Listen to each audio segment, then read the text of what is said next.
භාණ්ඩ හා සේවා මත බදු පැනවීම නැත්නම් නිෂ්පාදකයන් මත ඒකක බද්දක් පැනවීම විභාගයට ප්‍රසිද්ධ මාතෘකාවක්. නමුත් සමහර ළමයිට ටැක්ස් වලින් එන මේ ගාණ හදාගන්න බෑ. විභාග ගාණ එන ක්‍රම දෙකක් තියෙනවා. එක්ක ප්‍රස්තාරයක් දීලා වගේම ප්‍රශ්න අහන්න පුළුවන්, නැත්නම් සමීකරණ දීලා මේ ටික විසඳන්න ඉන්න පුළුවන්. හැබැයි මොන ක්‍රමයෙන් හැදුවත් ඔයා ප්‍රස්තාරයේ ඇසුරින් මේක පෙන්වන විදිය දැනගන්න ඕනේ. දැන් මම අද ඔයාලට ප්‍රස්තාරයෙන් පෙන්වන විදිය මේක කියලා දෙන්නම්. ඊට පස්සේ මේකේදී මතක තියාගන්න ඕන සූත්‍ර හයක් තියෙනවා. ඒ සූත්‍ර හයයි මම මේ ප්‍රස්තාරයෙන් පෙන්වන එකයි ඔයාලට හොඳට පුළුවන් නම් ටැක්ස් වලින් එන ඕන ගාණක් ඔයාලට හදාගන්න පුළුවන්. හරිද? හැබැයි බේසික් දේවල් ටික දැනගන්න ඕනේ. මේ තමයි ඉල්ලුම් වක්‍රය, සැපයීම් වක්‍රය. ඔතනින් දැන් ඇවිල්ලා තියෙනවා සමතුලිත මිලකුයි සමතුලිත ප්‍රමාණයකුයි. මේක P0 සමතුලිත මිල, Q0 සමතුලිත ප්‍රමාණය. දැන් තාම ආණ්ඩුව මැදිහත් වෙලා නැහැ. ඒ නිසා ඔයා දන්නවා මේක තමයි පාරිභෝගික අතිරික්තය, මේක තමයි නිෂ්පාදක අතිරික්තය. හරිද? මේ නිල් පාටින් තියෙන්නේ පාරිභෝගික අතිරික්තය, කහ පාටින් තියෙන නිෂ්පාදක අතිරික්තය. මේ ටික දාන්න. right. ඔන්න දැන් බද්දක් ගහලා සැපයුම් වක්‍රයේ සමාන්තරව වමට විතැන් වෙනවා. ඔන්න ආණ්ඩුව බද්දක් පැනෙවුවා. සැපයුම් වක්‍රයේ වමට විතැන් වෙනවා. වමට ගියා කියලා ඊතල එහෙම දාන්න. එතකොට මෙතනින් අලුතෙන් ඉල්ලුම් වක්‍රයේ සැපයුම් වක්‍රයේ හැප්පෙන තැනින් අපි ගන්නවා අලුත් මිල P1 ප්‍රමාණය Q1. ඉස්සරට වඩා අඩු නිෂ්පාදනයක් ආපු නිසා අපි දැන් මේකට මොකද කියන්නේ? ඌන නිෂ්පාදනයක්. ඉස්සරට වඩා අඩු නිෂ්පාදනයක් ආපු නිසා ඒක දැන් ඌන නිෂ්පාදනය. ඉස්සර පාරිභෝගිකයා භාණ්ඩයට ගෙවුවේ P0. නමුත් දැන් පාරිභෝගිකයා භාණ්ඩයට ගෙවන්න ඕනේ P1 කියන මිල. ඒතර මේ P1ට දැන් අපි කියන්නේ ළමයි මේක තමයි බදු පසු පාරිභෝගිකයා ගෙවන මිල. බදු පසු පාරිභෝගිකයා ගෙවන මිල තමයි දැන් P1 කියලා කියන්නේ.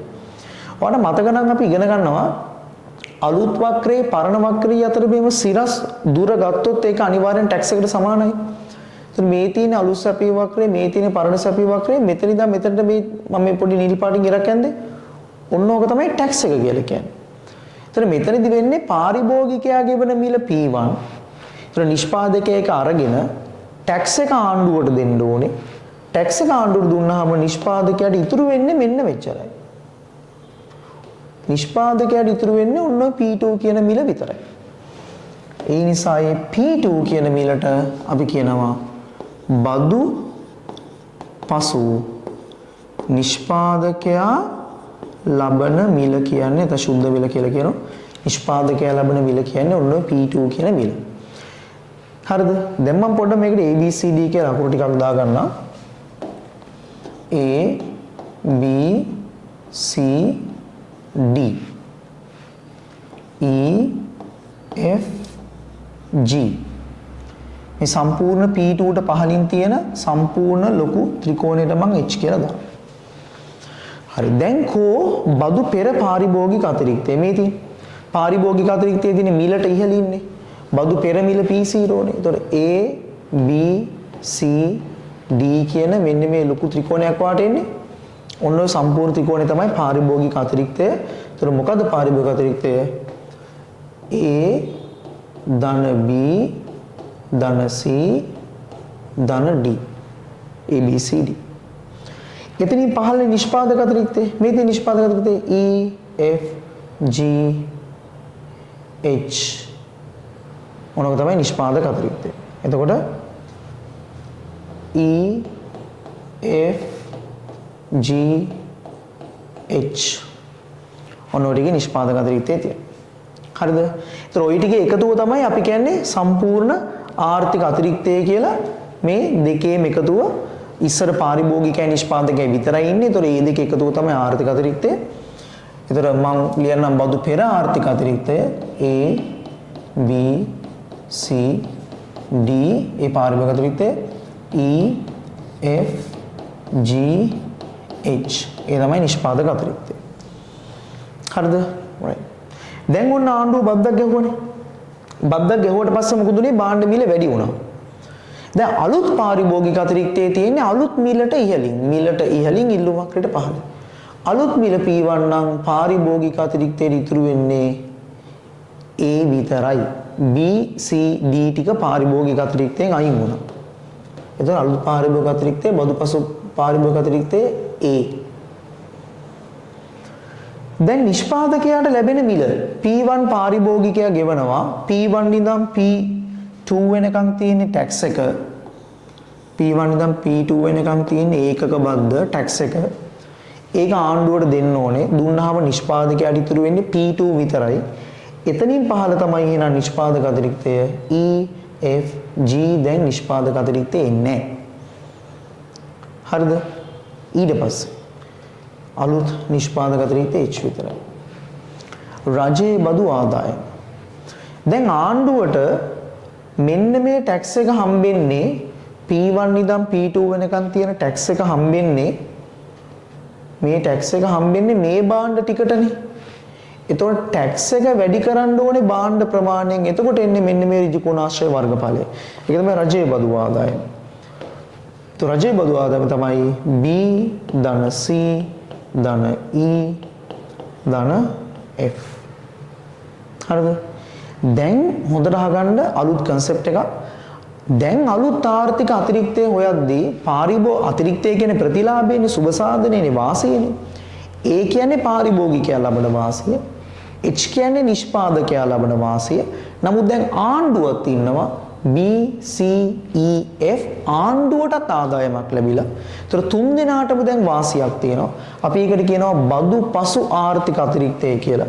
ඒතර බදු පසු ආර්ථික අතිරික්තය ගන්න පාරිභෝගිකයට A හම්බුණා. ආණ්ඩුවට හම්බුණා B C E F මේ B C E F කියන එක ආණ්ඩුවට හම්බුණා. නිෂ්පාදකයට H කියන එක හම්බුණා.